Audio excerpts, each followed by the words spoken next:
पुण्यातील इंद्रायणी नदीवरील पूल कोसळल्याची घटना घडल्यानंतर राज्यातील महामार्गांवरील आणि शहरांमधील पुलांचा प्रश्न पुन्हा एकदा समोर आलाय। धुळे शहराला जोडणाऱ्या 135 वर्ष जुन्या मोठ्या ब्रिटिशकालीन पुलाचं काही दिवसांपूर्वी स्ट्रक्चरल ऑडिट करण्यात आलं आहे। या पुलावर अवजड वाहनांना प्रवेशबंदी करण्यात आलेली असताना देखील या पुलावरून अवजड वाहनांची वाहतूक सर्रासपणे होत असते।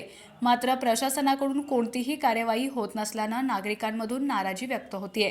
विशेष म्हणजे अवजड वाहनांना प्रवेशबंदी असल्याचा फलक लावण्याची तस्ती देखील जिल्हा प्रशासनाने घेतलेली नाही। यामुळे भविष्यात दुर्घटना घडल्यास त्याला जबाबदार कोण असा प्रश्न नागरिकांमधून उपस्थित होतोय। मी या परिसरामध्ये जवळजवळ 75 वर्षापासून राहतो आहे आणि हा मोठा पूल आहे। हा ब्रिटिशकालीन जवळजवळ 135-40 वर्षाचा जुना पूल आहे। काय त्याच्यानंतर ह्या पुलावरती वन वे होता, तेही बंद करण्यात आलं। त्याच्यानंतर त्याच्या जोडीला दुसरा पूल बांधण्यात आला। परंतु हा पूल आता जर बघायला गेलं तर पुण्याजवळचा जो पूल कोसळला आहे त्याप्रमाणे जर ह्या पुलाची जर गत झाली आणि कुठल्याही भागामध्ये किंवा उत्तरेकडे किंवा दक्षिणेकडे कुठल्याही सरकाराने किंवा BNC ऑफिसरांनी कुठलाही हा पूल सुरू नाही आहे असा कुठलाही बोर्ड लावलेला नाही आहे। आणि इथं जवळच पोलीस स्टेशन आहे, ते प्रशासकही तिथं काही लक्ष देत नाही। आणि इथं जर उद्या जर काही अपचित घटना घडली त्याला जबाबदार कोण?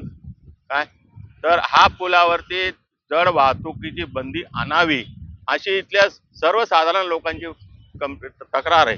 परंतु गव्हर्नमेंट, नगरपालिका लक्ष देत नाही, BNC देत नाही, ना पोलीस डिपार्टमेंट देत नाही। याला काय कारण आहे?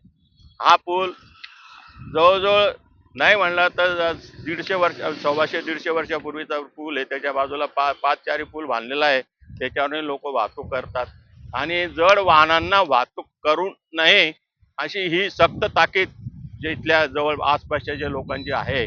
जे आणि हा शहराला जोडणारा मुख्य पूल आहे, देवपूर भाग आणि धुळे भाग, हे दोन भाग जोडणारा मुख्य पूल असल्यामुळे याच्यावरती जड वाहतूक करू नये अशी लोकांची भावना आहे।